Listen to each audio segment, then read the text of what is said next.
الحمد والنعمة لك والملك لا شريك لك.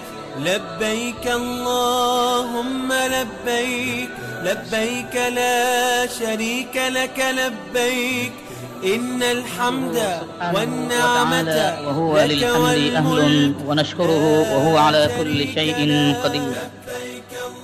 وأشهد أن لا إله إلا الله وحده لا شريك له، وأشهد أن محمدًا عبده ورسوله وصفيه وخليله. إنه أدى الأمانة وبلغ الرسالة ونصح الأمة وجاهد في الله حق جهاده حتى أتاه اليقين. فصلوات الله وسلامه عليه وعلى آله وأصحابه ومن تبعهم بإحسان إلى يوم الدين. أما بعد، فإن خير الكلام كتاب الله، وأحسن الهدي هدي محمد صلى الله عليه وسلم، وشر الأمور محدثاتها، وكل محدثة بدعة، وكل بدعة ضلالة، وكل ضلالة في النار. اللهم إنا نعوذ بك من عذاب النار. Kwa hakika tukiwakumbusha wenzetu waliokabiliwa na safari ya hija, tutakumbushana juu ya mambo ambayo ni muhimu tu. Wakenda kule wajijue wanachokifanya. Hatuwezi kuizungumza hija yote kwa siku moja mbili tatu. Ibada hii kwa hakika kama zilivyo ibada nyingine, ilitakiwa kila Muislamu katika uhai wake, hasa hasa alipokuwa tayari kwenda kutekeleza nguzo hii, alikuwa anawajibika kiasi kama miezi 6 kwa uchache anaisoma ibada hii, kwa sababu ni ibada inayofanywa katika umri wake mtu mara moja tu, kwa wajibu wake ushaondoka. Kwa hiyo imepata nafasi ya bahati mbaya ibada hii si yenye kusomeshwa kila siku, na kwa sababu hiyo inakuwa ni mtu mwepesi kabisa kusahau kile ambacho alikisoma kwa muda mfupi, kwa sababu si ibada anayoifanya kama swala vile kutwa mara 5 usiku na kucha, usiku na mchana. Lakini kwa kuwa ibada hii inafanywa kwa umri wake mtu mara moja tu, inakuwa mtu anaona bado haujafika wakati ya kukaa kitako kuisoma ibada ya hija. Mpaka unafika wakati kutaka kwenda, mambo yanakuwa yanamtatiza, muda unakuwa ni mfupi. Itoshe al-Imamu Dari al-Hijra Malik ibn Anas, imamu alikuwa akiishi pale nyumba au mji uliohamiwa na Mtume, pala ambapo Mtume aliweka kama ni headquarter ya Uislamu pale Madina, na aya za Qur'ani zikateremka pale kwa kuweka sheria ya Kiislamu pale Madina. Basi Imam Malik amekaa katika msikiti wa Mtume miaka na miaka, mpaka watu walisema la yufta, pasitolewe fatwa wa Malikum fil Madina, wakati Malik yupo Madina. Lazima kauli yake na yeye vile vile kaulizwe asema nini. Basi kaandika kwenye kitabu cha Muwatta ibada ya hija, lakini wakati wa kutekeleza alichokiandika mwenyewe kakisahau. Mwanafunzi wake Imam Shafi'i kamuona anatufu sivyo ambavyo alivyoandika kwenye kitabu, akamzindua, akamwambia, ya Imam, naona unatufu kinyume na ulivyoandika. Mimi nikitegemea kwamba utafuata vile ulivyoandika mwenyewe. Akashtuka, akamwambia, natufu kinyume vipi? Maana naona kwenye Muwatta kuna maneno mengine, lakini sasa hivi hapa nakuwa nafanya vingine. Akaambia, maneno gani? Imam Shafi'i kahifadhi Muwatta yote, akamsomea kile ambacho ameandika mwenyewe. Hapa Imam Malik akapigwa na butwa, Ni kweli kabisa akakumbuka kaandika mwenyewe, lakini alisahau. Yote hayo ni nini? Ni ibada inayofanywa katika umri wake mtu mara moja, na kama atapata nafasi mara nyingine. Sasa huyu anaishi pale katika mji wa Madina, huwa na mdomo pale Makka kwenda kuhiji, lakini kaghafilika na alichokiandika yeye mwenyewe. Seuze sisi tena huko tulio mbali katika ulimwengu, ifika pale kwa hakika hata kama umesoma vipi utababaika.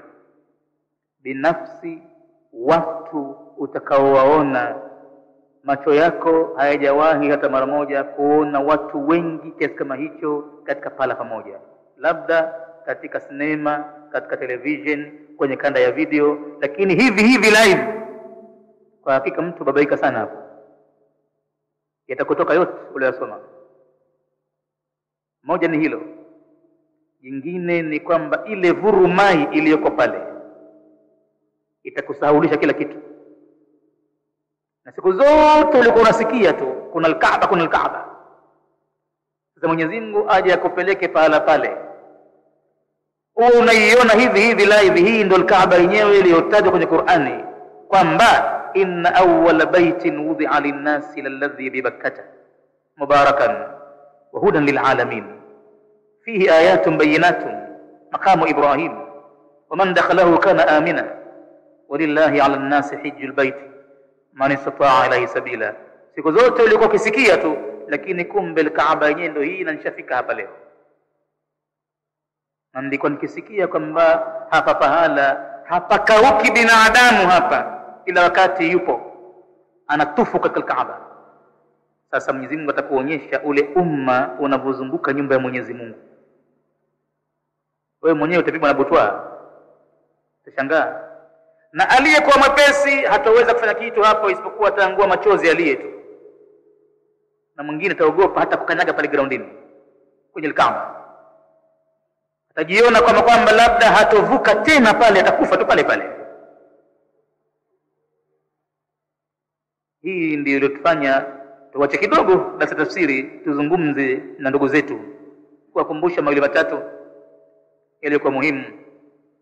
Na alhamdulillah msikitini kwetu vile vile kila mwaka hupatikana watu wanaokwenda katika kutekeleza nguzo hii, na safari hii vile vile wapo watu kadhaa.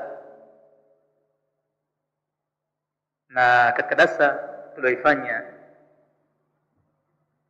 juzi tulifikia kwamba tushafika pale katika Baitullahil Haram.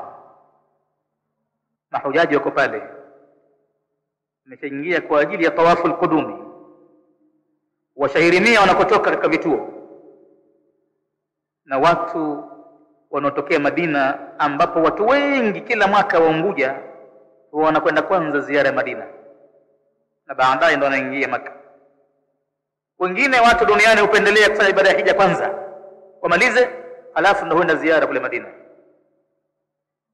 Kwa hivyo watu Unguja wanabahatika kila mara wanahirimia kituo ambacho amerimia mwenyewe Bwana Mtume sallallahu alaihi wasallam, kitu kitwacho Dhul Hulaifa.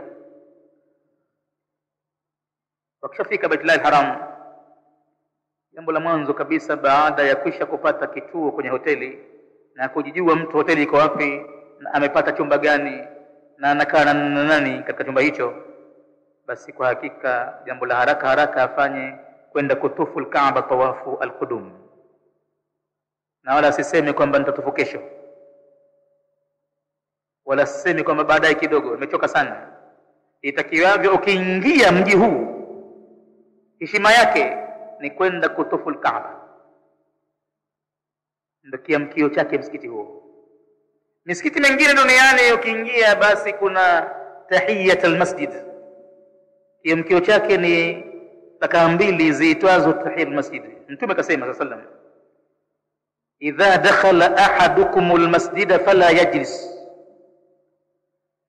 atapoingia mmoja wenu msikitini asikae kitako kwanza, kama anaamuka kitako pala hata yusalli rak'atayn, mpaka kwanza aswali rakaa mbili. Hichi ni kiamkio cha msikiti.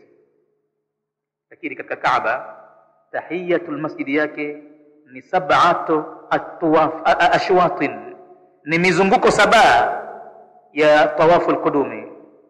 halafu baadaye unasogea katika makamu Ibrahim, hapa utasali rakaa 2, tena baadaye kama unaamuka kitako utaka kitako, unaamua kufanya nini.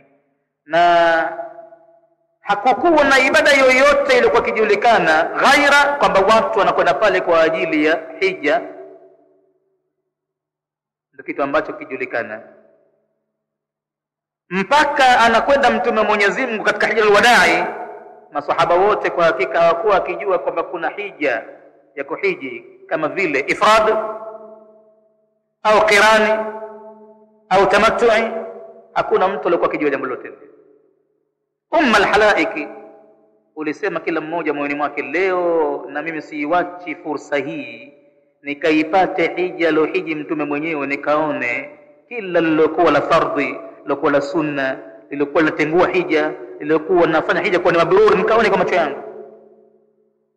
Kwa hivyo wengi waliokwenda walikuwa nakwenda kwa namna hiyo. Wanachokifanya watu ilikuwa Mtume anafanya nini na muangalia. Basi Mtume kahirimia pale Dhul-Hulaifa na watu wote wanaona kwamba wanahirimia hija, ndilo ambalo walikuwa nalo.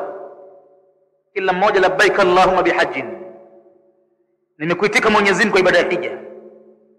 Lakini baada ya kufika watu al-Kaaba, Mwenyezi Mungu mwenyewe akamjulisha mtume wake vya kumjulisha pahala pale, na yeye Mtume akatamka waziwazi kwa masahaba na mkewe Bibi Aisha, akatamka waziwazi akasema, yoyote aliyekuja hapa hana mnyama kama nilivyoongoza na mimi na wanyama, aifanye tawafu yake alotufu, mbali ya kuwa ni tawafu al-qudum, na aifanye sa'i yake Safa na Marwa. Kama kisha sa'i, basi aijalie kwamba hiyo ni umra, japokuwa alipohirimia kule Dhul-Hulaifa hakukuwa na nia hiyo. Aifanye kuwa ni umra, tayari kishafanya umra. Misdaqu dhalika, kuhakikisha hayo bwana Mtume alikuwa anafuata aya ya Qur'ani iliyosema, faman tamatta'a bil umrati ila al-hajj famastaysara min al-hadi dhalika liman lam yakun ahluhu hadir al-masjid al-haram ila akhir al-aya. Yani yoyote atakayetaka kujipumzisha kwanza atoke katika ihram. Kwa mwanamume awache shuka 2 zile na aanze kuvaa nguo zilizoshonwa. Na kuna baadhi ya mambo ya halali kwake, kama mtu na mkewe kulala naye alizuiliwa, faman farada fihinna alhajj fala rafatha wala fusuqa wala jidala fil hajj. Kwa hivyo kuna baadhi ya mambo alizuiliwa mtu. Basi sasa baada ya kutaka yeye kufanya tamattu'i, yani faman tamatta'a bil umrati ila alhajj, akitaka hivyo anaweza. Sheria ikaje kamili kabisa, waache watu wapumzike kwanza, kwa sababu watu wanafika pale kwa miezi zaidi ya 2, kwa sababu wengine wanaingia pale katika Shawwal na tayari shahirimia. Shawwal ni mwezi wa kuhijia vile vile, pamoja na Dhulqaada, pamoja na sehemu ya mwanzo ya Dhulhijja. Kwa hivyo kuna watu wanaingia mapema sana pale na wanakwenda na wake zao na wamezuiliwa kuchanganyika nao. Mwenyezi Mungu mwenye kwa rehema yake, kama alivyoleta ufumbuzi wa kuwatakia wepesi wanadamu katika ibada ya funga, aliwaambia, alima Allahu annakum kuntum takhtanuna anfusakum. Mwenyezi Mungu ametambua kwamba nyinyi binadamu mnazikhini nafsi zenu pale mlipojizuilia usiku wa kuamkia funga. Mlijizuilia kwamba mtu asilale na mkewe kwa sababu aliona kwamba funga yake itakuwaje. Basi Mwenyezi Mungu mwenyewe akaleta ufumbuzi wa wepesi katika ibada, fal'ana bashiruhunna, kuanzia sasa basi changanyikeni nao, ni ruksa. Madhali ni usiku wakati wa kula chakula, basi na hilo jambo kwa hakika Mwenyezi Mungu analihalalisha. Na hapa katika ibada ya hija akaleta ufumbuzi ule ule, ikawa sasa inajulikana hija ya tamattu. Mtu akishatofu Kaaba na kusai baina Safa wal Marwa, anaweza akatoka katika ihram akakitaka kusubiri mpaka tarehe 8 Dhulhijja. Hapo sasa ndo inaanza hija kishindo chake. Kwa hivyo akishafika mtu pale Maka atakiwa upesi ende katufu tawafu al-qudumi. Na kwa wale waliohirimia tamattu, maana sasa unaikusudia tamattu tangu unahirimia, wakati ule na mtume ilikuwa mtu ajui. Mtume akasema kwamba aifanye umra yake nini tawafu yake na sa'i aijalie kuwa ni tamattu ni umra, kisha pumzike atoke katika ihram. Akamtaka bibi Aisha akamwambia fanya nawe vile vile, na akasema na mimi ingelikuwa nalijua litakalotokezea mbele, lakini sikujua kama hii itakuwa ni tamattu, na mimi ningelijua hilo basi na mimi tawafu yangu na sa'i yangu ningeifanya kuwa ni umra nikapumzika kidogo.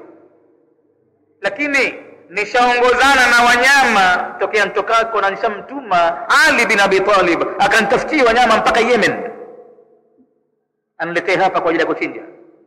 Kaja nao Saidina Ali ngamia 100. Mtume kaeka rekodi. Na hija ya mwanamume iliyokuwa afdali zaidi ni sauti iliyotoka kwa nguvu zaidi katika kuitikia talbia pamoja na kumwaga damu ya wanyama wengi. Si kwa ajili ya maonyesho, ni kwa ajili ya kutaka radha Mwenyezi Mungu. Basi hiyo ni bora ya hija. Al-aju was-sajju ni ile hija ambayo mwanamume lakini ametoa sauti ikasikilikana mpaka kwenye miti, mpaka wanyama, mpaka upepo, mpaka bahari. Vitu vyote hivi vitamkalia ushahidi binadamu siku ya kiyama. Hija bora sana kwa mwanamume ni labbaik Allahumma labbaik, atoe kwa nguvu. Ama mwanamke pole pole. La pili, kama atachinja wanyama wengi, hija yake bora zaidi.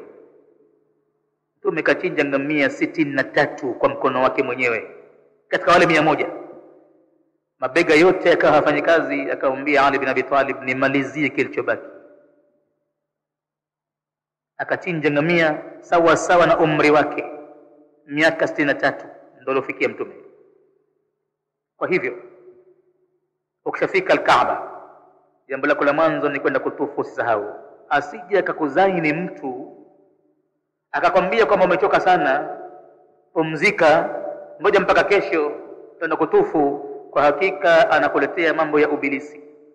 Kitakiwacho pale kwa hakika ni kwenda moja kwa moja al-Kaaba. Kama utafika na wakati wa sala fardhi unaendelea, itabidi pale usali fardhi kwanza. Kwa dharura hiyo, mara tu imam katoa salamu unaanza kuingia katika tawafu. Kwa hivyo hilo jambo la mwanzo kabisa. Ima kama utajiona una majasho mengi, mwili wako si mzuri, kwa hakika unataka kidogo upate maji, ipate uchangamshe, uwe mwepesi, ama hili bora zaidi, ukitaka kutufu iko sunna ya kuokoba kwa ajili ya tawafu. Ukifanya hivyo ni bora zaidi. Baadaye moja kwa moja unaingia ndani. Wasia uliopo ni kwamba tafuta mlango ambao utaipata Hajaril Aswadi kwa urahisi. Usije ukaingilia mlango wowote, kwa sababu itakubidi uzunguke upate Hajaril Aswad liko wapi, na hili jambo litakupa tabu, kwa sababu itabidi upige vikumbo kweli pale uwanjani. Kwa siku kama hizi pamekwisha jaa kweli, pakutia mguu huna. Sasa huwezi kuanza tawafu mpaka uipate Hajaril Aswad. Ile ndio point, ndio kituo cha kuanzia ibada ya tawafu. Huwezi kujianzia popote pale, itakuwa batili.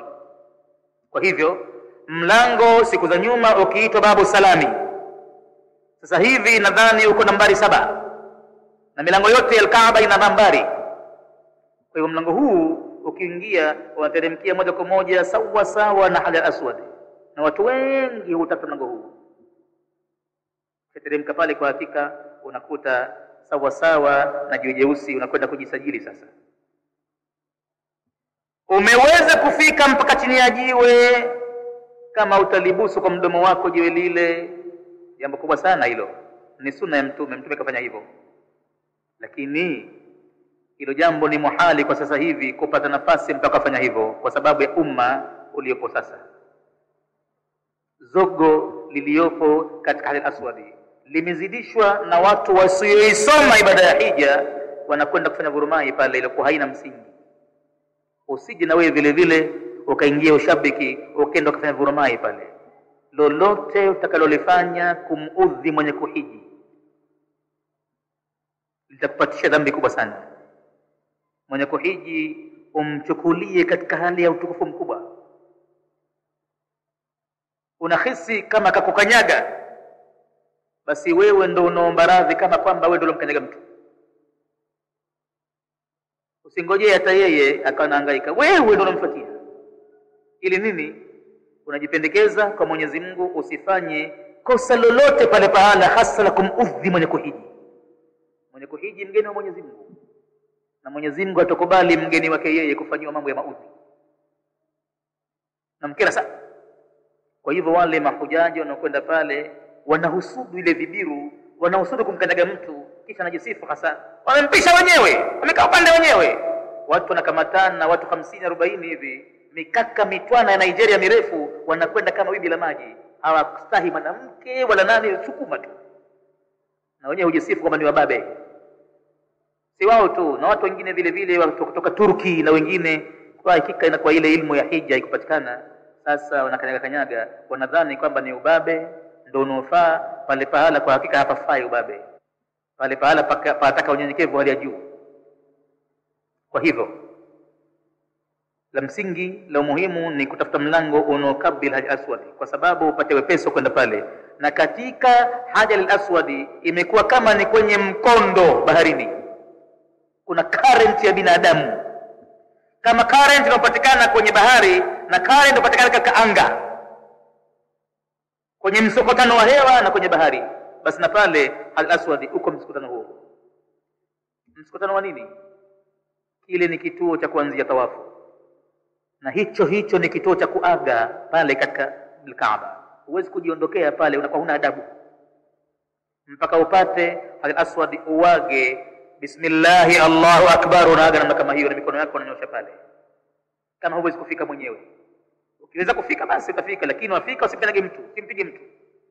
Utakwenda kujionea mwenyewe watu wanaoparamiana. Binadamu kampanda mwenziwe begani, yuko katika kichwa, ili afike pale anakwenda anasota na ukuta wa Kaaba ule. Saa ngapi atafika hajui saa ngapi. Ni kwamba muone muda mrefu yuko pale. Akifika pale kwa hakika haja yake pale akamate al-Aswad au agande pale, alibusu jiwe lile, na akilipata ataikutoka, atakaa pale 3 hours nzima yuko pale. Na hata mauti yakija anaona yeye kwamba afi hapa katika Kaaba. Ile imani yake inampa kwamba nitakufa pale pazuri zaidi. Lakini sio kwa namna hiyo. Mtume katamka kweli ya kwamba mwenye kuweza kufia Madina na akafia Madina, mimi nitakuwa shahidi wake siku ya Kiyama. Yakija mauti pale wacha yaje. Masahaba wakamuuliza, ikiwa mwenye kufia Madina utasimama wewe kwa shahidi wake, sasa atakayekufa Baitullahil Haram atakufia Makkah je? Mtume akabainisha, akamwambia naam, na huyo atakufia Makkah hasa kama kishahirimia, basi bu'itha yawmal qiyamati mulabbiyan, atafufuliwa siku ya Kiyama anaitikia talbia labbaik Allahumma labbaik. Wengine wanahangaika sana, wanafufuliwa kutokana na amali zao waliokufia nazo, wananuka pombe kinywani, matumbo mazito kama jabali kwa kula riba. Yeye ndo kwanza mabsut labbaik Allahumma labbaik, akitoka kaburini. Hayo Mtume kayatamka waziwazi, lakini sio kwa msongomano usiokuwa na faida, sio kwa kumpiga mtu bure. Kwa hakika sio kama hivyo. Hivi ni ajali imetokezea, ahadi yake mtu yafika barabara. Utakwenda kujionea fujo ile kwa hapo, wala mwenyewe katika macho yako hutoamini kwamba hapa pahala kama hapa panaelekea kufanya fujo kama hivi hapa. Hapo utaikuta fujo nyingi sana. Tumezungumza juzi katika baadhi ya fujo, wezi wako pale kwenye Kaaba, wachomoaji wako pale, na watu walioendea machafu wako pale kwenye Kaaba. Wewe kama umeendea ibada, basi kuna wenzako hakuendea ibada. Kama misikitini mwetu, basi si watu wote waliokuja msikiti kuswali, wengine wamekujia viatu, wengine wamekujia baskeli na kadhalika na kadhalika. Na pale wakati kama hiyo, uwe makini kabisa. Usio unakwenda kutofu na kitita kikubwa cha pesa. Tafuta pale ukihifadhi pale, kama utakuwa nazo kwenye mkuji wako, labda ni matayasara ya kutumia soda, chakula, basi kitu muhimu tu. Lakini kingine kwa hakika weka pahala madhubuti, kama wadhamini wenu wanaokupelekeni naweza kuwakabili, nishikie fedha yangu. Wao wana uwezo wa kuweka, ziko banki kule, benki za muda mfupi, kuweka na kuchukua. Kwa hivyo watakaohifadhia kuliko kuanda na kitita hicho, kwa sababu ukija ukiibiwa au kupotea ni kwamba utalia na nani ugenini kule. Utawapa mzigo Waislamu waanze kuchangishana watu. Kwa hivyo uwe makini sana. Tuko al-Kaaba, tunataka kwanza kutufu. Hajar al-Aswad ndo kituo chake. Bwana Mtume alilia sana alipofika hapa. Hakulia makelele, bali macho yake yakawa yanabujika machozi. Saidna Umar yuko nyuma yake, akamuuliza Bwana Mtume, kinachokuuliza ya Rasulullah, mbona hivyo sasa? Leo siku ya furaha kwetu, leo afanye ibada ya hija kama hii unalitoka machozi kama hivyo? Akamwambia, sikiliza Umar, kinachonitoa machozi mimi hapa, zimenijia kumbukumbu nyingi hapa pahala hapa.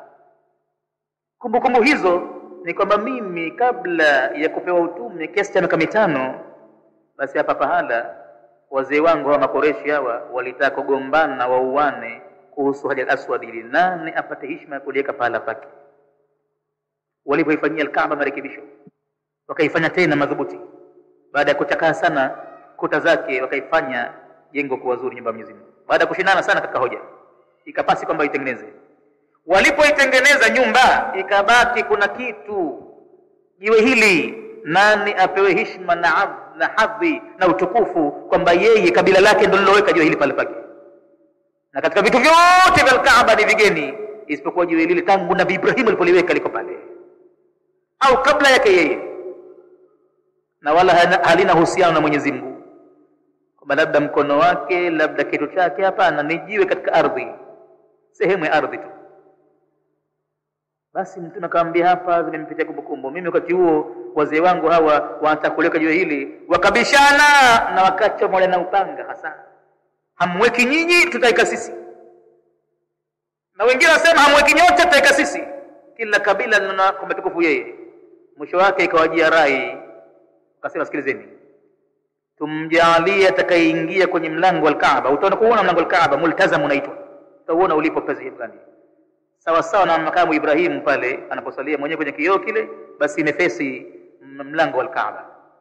Wakasema kwamba atakayeingia hapa mlangoni wa mwanzo kabisa, tumfanyeni yeye ni mwamuzi wetu, tumsikilizeni atakayesema kwamba jiwe hili aliweke nani, tumsikilizeni. Hapa tutaona bure hapa. Wakakubaliana hilo. Kwa bahati Mwenyezi Mungu atampeleka Muhammad aingie yeye.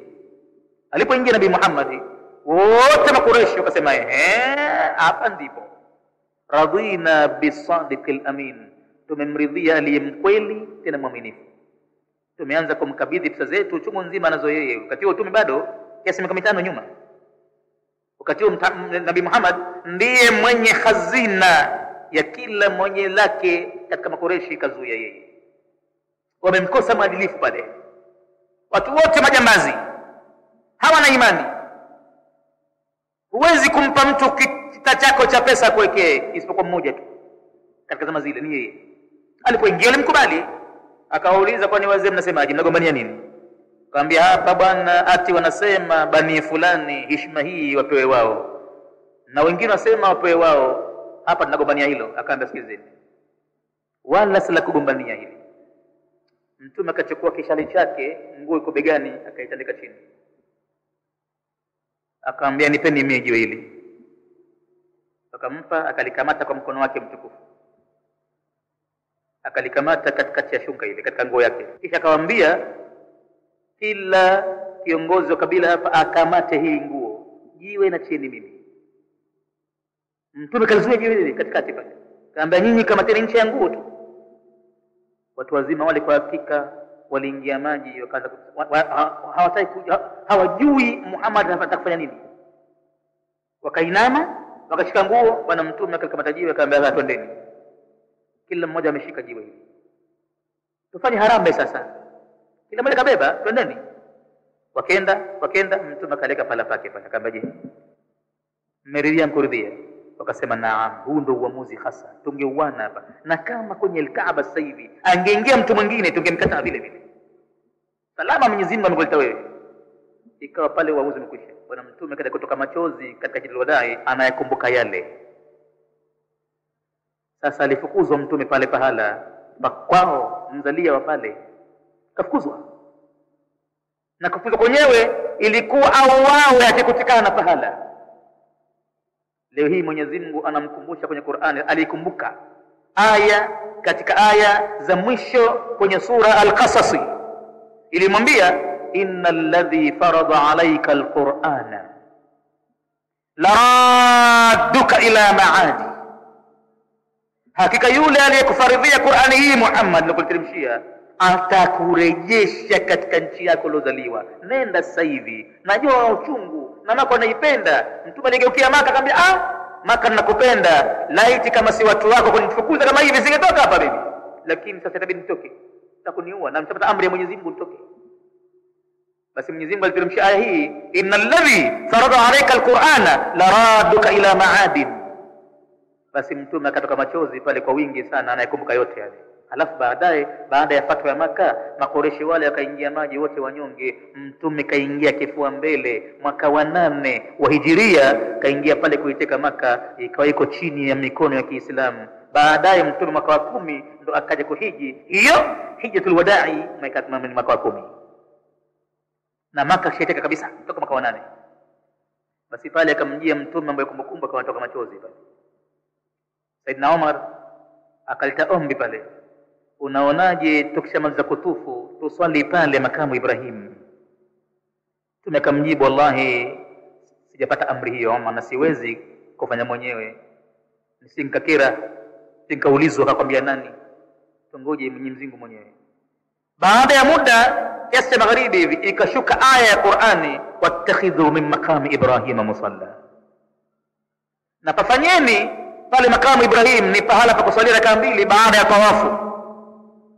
Mtume akamwita Saidina Umar akamwambia, aya imeshuka tena kwa mara nyingine kutokana na fikra zako ulizonazo za mambo Mwenyezi Mungu akukubalia hivi.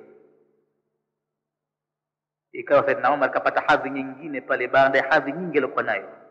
Qur'ani ikishuka inakuja kwa mujibu wa fikra zake na mawazo yake. Tawafu itabidi uweke al-Kaaba upande wa katika bega la kushoto, usiokenda ukaeka al-Kaaba katika bega la kulia. Mtawakuta mtu mmoja mmoja wanarejeshwa. Uislamu wenyewe ndio hivyo hivyo, pengine mtu kasilimu karibuni, kaja pale atakutufu na imemjia tu watufu hivyo vingine, wala hawaoni binadamu wote wanakwenda upande mmoja tu, mtu atakwenda vingine, anarejeshwa na watu, nenda upande huu. Na katika ashwati 3 za mwanzo tumesema juzi, shuka yako ya juu ivae ambao ipitie kwenye kwapa yako ya kulia kama anavaa nguo Masai vile, lakini nguo yako ipitie chini, na mkono wa kulia utakuwa wazi kwa sababu nguo ipita chini ya kwapa. Ama mkono wa kushoto ifungie huku, kama ni fundo tu au pini tu basi ifungie hapa, na bega la kushoto utalifunika.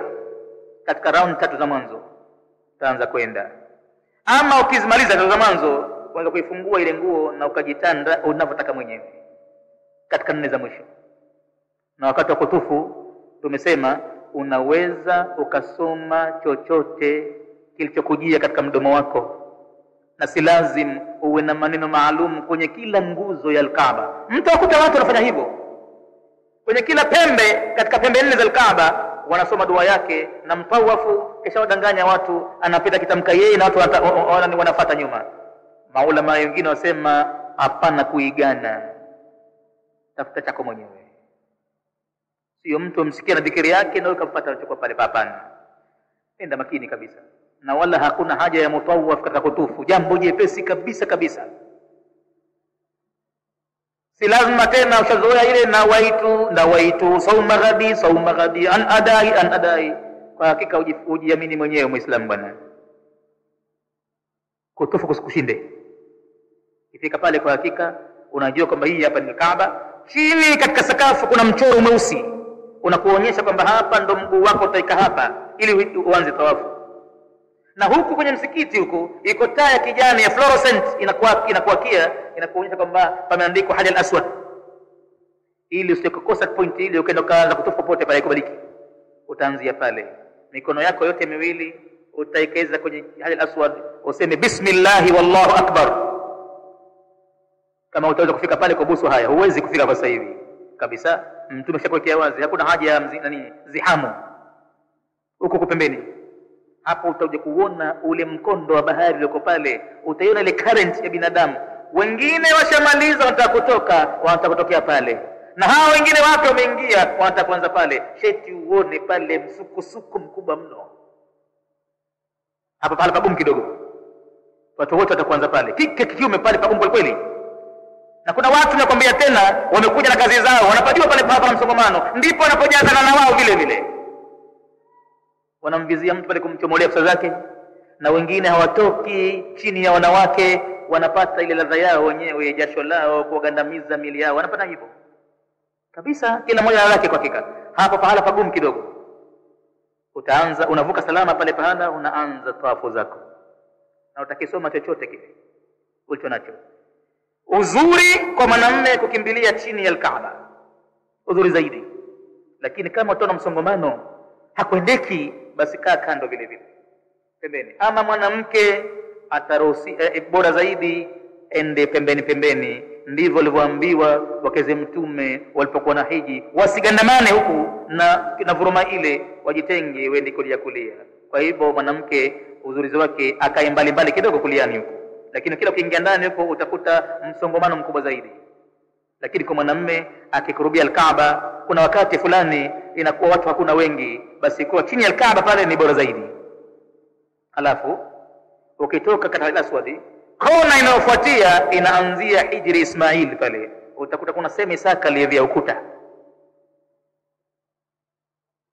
ule usiokaingia ndani, pita nje yake. Ndani haparuhusiwi hapa katika tawafu. Ukiingia ndani pale tawafu batil, na watu wengi hawajui, utakuta umma unaingia pale chongo nzima. Askari wapo wanafukuza tena kwa fimbo, lakini hawasikii watu. Wewe pita nje ya Hijri Ismail na kwenda zako, na round 3 za mwanzo ingelikuwa unapata nafasi utaweka hatua zako chap. Usikimbie kutoka kabisa, wataka wende mwendo kukazana kidogo hivi. Lakini hilo utolipata katika siku za hija, kwa sababu pale kwenye uwanja pakuweka mguu wako tu hapana. Kwa kila mbali upata nafasi ya kukazana mwendo, hicho kitu kipati, itabidi uende pole kweli. Labda utapatikana wakati mwingine katika tawafu al-ifadha tarehe 10, wakati watu huko watupia vijiwe katika Jamratul Aqaba. Wengine wako kwa wanyama kwenda kuchinja, wengine wananyoa nywele zao, wengine wako njiani. Ama hapa al-Kaaba patupu. Utashangaa siku hiyo namna unavyookota Hajar al-Aswadi kuichezea utakavyo, kwa sababu peupe. Ama wakati ule utaweza kwenda hivyo mwendo kasi huo, na ni kwamba unasoma chochote kile, lakini sio mtupu tu. Usijokasahau kwamba huwezi kutufu kama huna udhu, kama huwezi kuswali kama huna udhu, na tawafu ndo vile vile. Kwa maana hiyo, ukihisi kuna hakika umetoka na udhu kwa kutokwa na kitu, na sio kugusana ngozi ya mwanamke na mwanamume, hiyo hata Imam Shafi mwenye madhehebu hayo akifika pale anakalili madhehebu yake na kwenda vingine. Manake utatawa mara ngapi hapo? Inabidi nawafuata maimamu wenziwe hapo sasa, kwamba mwanamke hamtoi udhu natufu hapo sasa.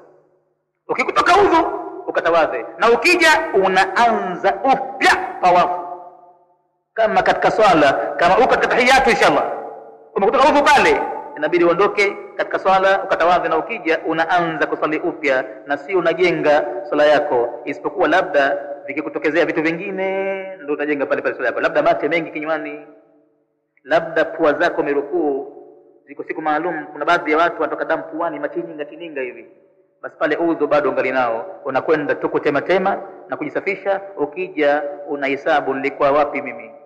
Nilikuwa katika raka ya mwisho, basi unaimaliza raka ya mwisho hiyo. Na katika tawafu, wakati wa swala ya fardhu ukifika, itabidi pale sala na kimiwa, huwezi kuendelea tawafu. Swala ya fardhi haiwezi kutanguliwa au ikabadilishwa likafanya nyingine mwanzo kabla swala ya fardhi.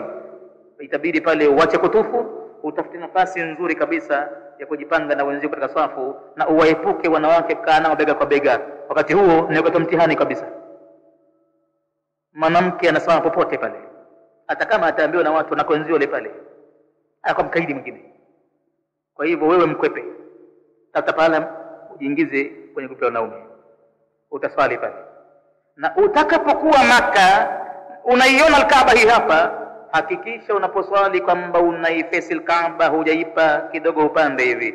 Ikiwa pale msikini ndani ukielekea upande kidogo tu Al-Kaaba, nguzo hii hapa, wewe ukienda upande kidogo tu, swala yako batil kwa pale Al-Kaaba. Lazima uikabili vile ilivyo, japo kwa pembe kidogo uipate, la si hivyo itakuwa swala yako imepoteza. Ama utapokuwa nje Kaaba huioni, hapo utakisia tu kwamba nadhani iko hapa. Na ndani ya msikiti wa Kaaba wote kwa hakika yale mabusmana mazulia namna yalivyowekwa yamewekwa, ambapo unaposimama pote pale Kaaba utaipata. Pindi ukiangalia mistari chini ile imechorwa mistari, imechorwa namna ambayo utakaposimama kwenye mistari ile utakuwa umeelekea Kaaba hata kama huioni. Kwa hivyo usisimame ovyo katika kuswali, angalia kwenye mstari chini. Na pako pahala hapana mazulia, ziko tiles au tarazo chini, basi angalia zilivyowekwa zile, kuna mistari imechorwa vile vile, utasimama katika line ile. Na mwenzako akakaa ndivyo sivyo ovyo ovyo, unamvuta bego na anambia angalia chini, mistari mikaa hivi, tufuate mistari hii, itakuwa ikosi Kaaba. Hayo ni katika mambo muhimu sana kuyajua mtu, au atapoteza ibada yake. Ajue tu kwamba Kaaba huwezi kutufu ila una udhu, na mwanamke katika siku zake haruhusiwi kabisa kutufu Kaaba. Ama mambo ya hija yote atayafanya, lakini Kaaba asitufu mpaka awe tahir. Hapo tena baadhi ya maulama wamekubali mwanamke kutumia dawa maalum za kumzuia asipate hedhi. Maulama walio wengi wamekubali hilo, na wanasema hoja kubwa ni kwamba hata katika siku za Mtume wanawake katika wake za masahaba kuna mjiti maalum wakitumia kwa ajili ya tunda zake hizo. Ukitumia basi damu ya hedhi inapotea kwa muda maalum. Mwezi wa Ramadhani wanataka wapate mwezi wote, na kwenye Kaaba wakifika wanataka wapate siku zote hija zile wasipate. Sasa basi, isipokuwa pamoja na kukubali maulama katika fatwa hii, anasema Dr. Yusuf Al-Qaradawi kwamba lakini itabidi binadamu afate maelekezo ya daktari, amuulize kabisa, mimi ninaweza kutumia vidonge hivi kwa ajili ya kuzuia hedhi mpaka nimalize Ramadhani au nimalize Kaaba kutufu hapa? Akimwambia nikupime kwanza damu yako ulionayo hemoglobin ngapi, kwa sababu vidonge hivyo viko very powerful. Kama mtu yuko below 70 anakwenda kwenye 60, havimfai, vitamwangusha. Anaweza kupata kizunguzungu cha ghafla akaanguka katoka povu la kinywa.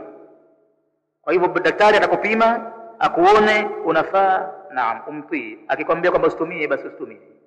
Afya yako haiwezi kuchukua usitumie. Hiyo ndio hali. Kwa hivyo katika kutufu Al-Kaaba kwa hakika kuna mambo kadhaa wa kadha utapambana nayo pale pahala.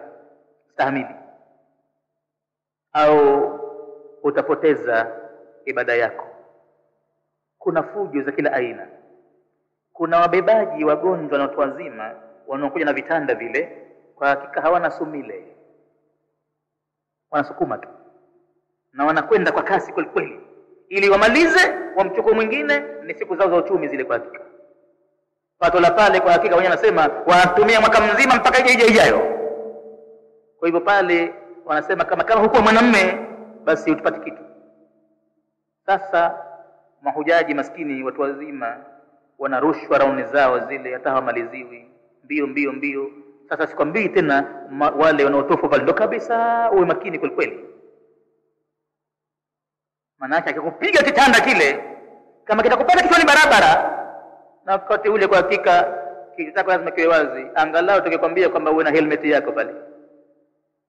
Lakini pale huruhusi kofia kuvaa wala kilemba. Sikwambii kofia lile ndo kabisa halitakiwi. Kichwa kiwe wazi. Akikupiga tendegu naam, unakwenda chini tu. Na ukenda chini, umma ulioko huku kwa hakika huwahi kuokota chochote la kuinuka, unawekewa viguu tu. Watu wanakanyaga pale, utatoka kila kitu tu mtumboni. Tahamaki wale baraza la mji wa Pakistan wanaovaa za kijani wanaweka wavu pale pale wanyesani huko kamba.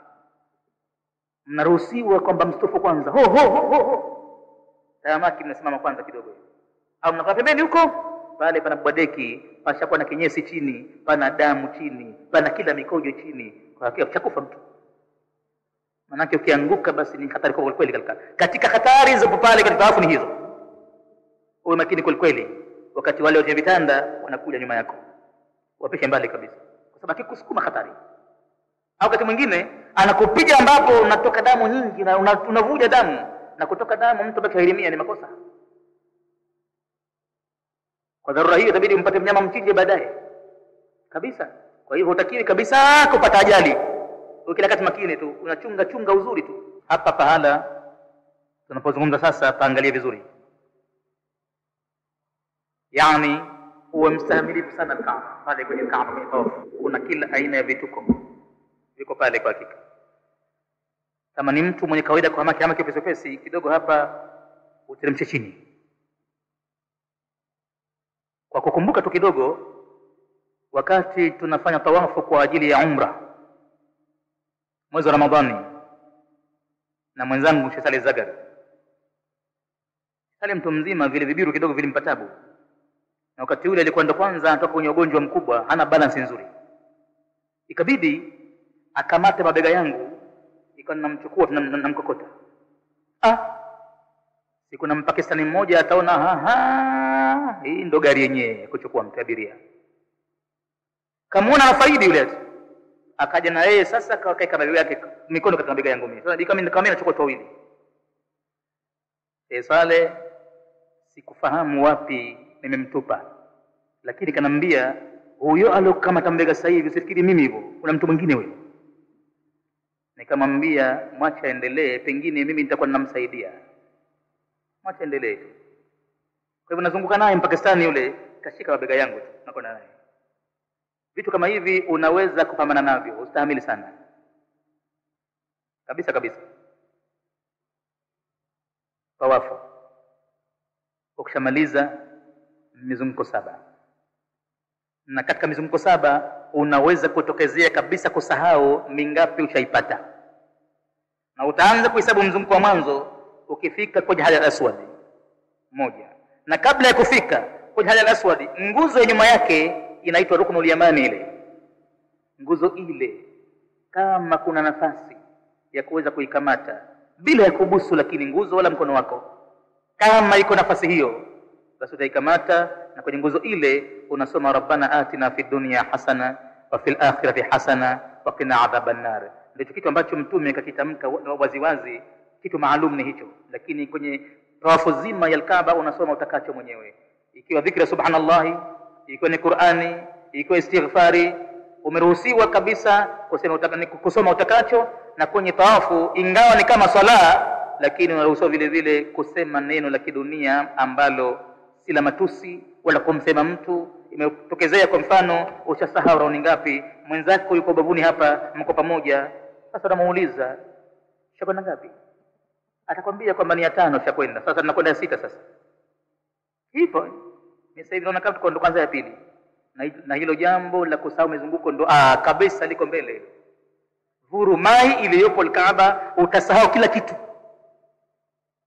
Bana kishindo kikubwa, yani mwanamke kapewa na mtume kwamba ibada ya hija na umra kwake kama ni jihadi kwa hakika, sababu zake anazozipata kama kina vitani, kupiga na vita.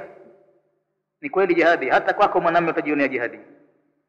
Na kwa sababu hiyo mtu asingojee mpaka kavunjika sana ndio kina kahiji, naenda mapema huko ukiwa na afya nzuri kabisa, au utakwenda kuwa ni mzigo kwa Muislamu mwingine.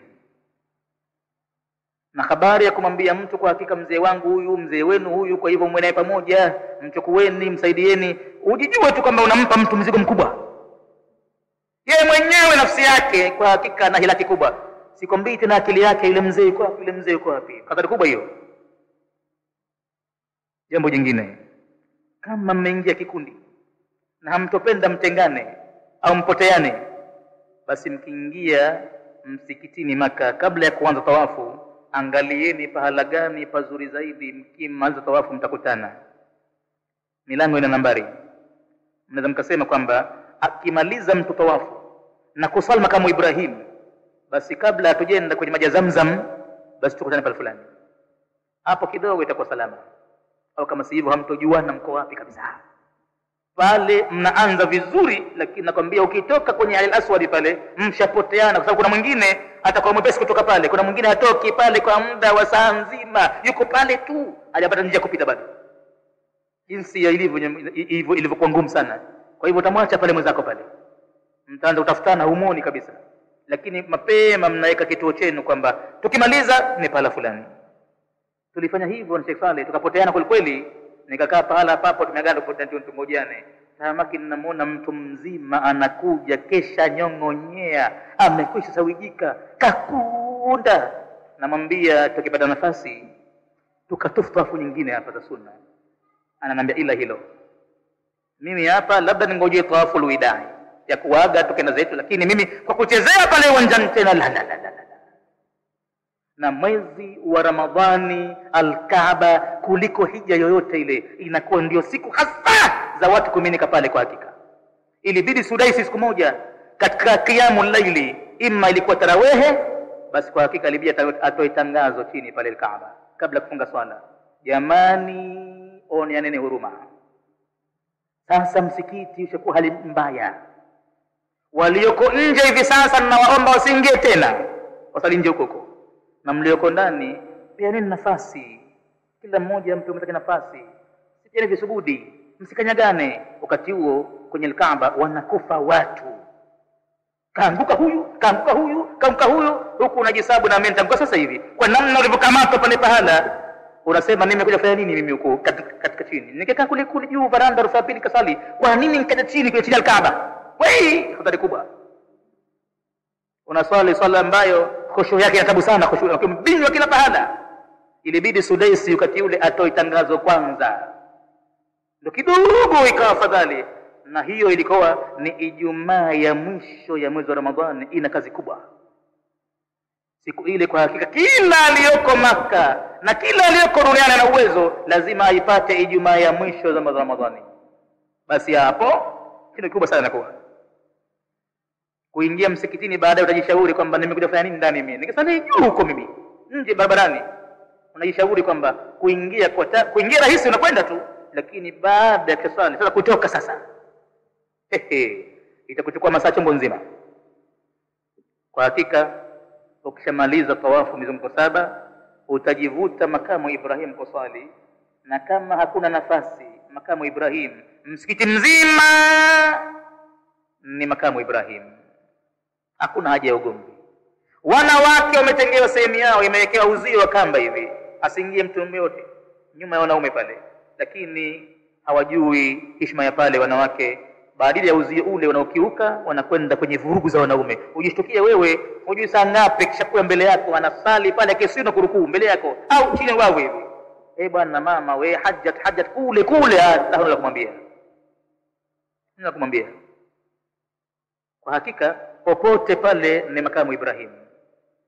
Na katika kusali kwako rakaa 2 makamu Ibrahim, baada alhamdu rakaa ya mwanzo utasoma kul ya ayyuhal kafirun.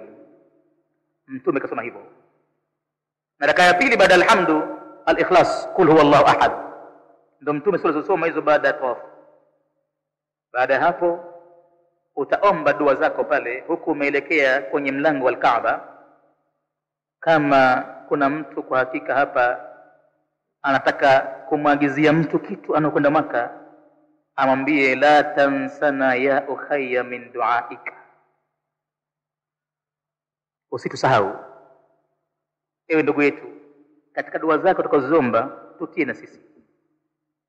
Akisimama kwenye multazam baada ya kutufu, kwa hakika atachokiomba chochote kile chema hakirudi.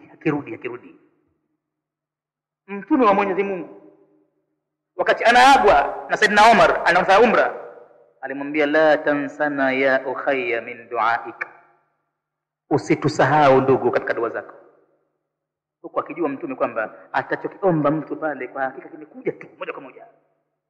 Ni mgeni wa Mungu wakati ule anakuwa na pahala pazuri sana kuomba ni kwenye mlango wa multazam. Mtume anaweka mpaka shavu lake pale siku ya kuondoka Maka, anaweka shavu kwenye mlango pale au katika ukuta wa Kaaba, kifua chake anakigandamiza pale.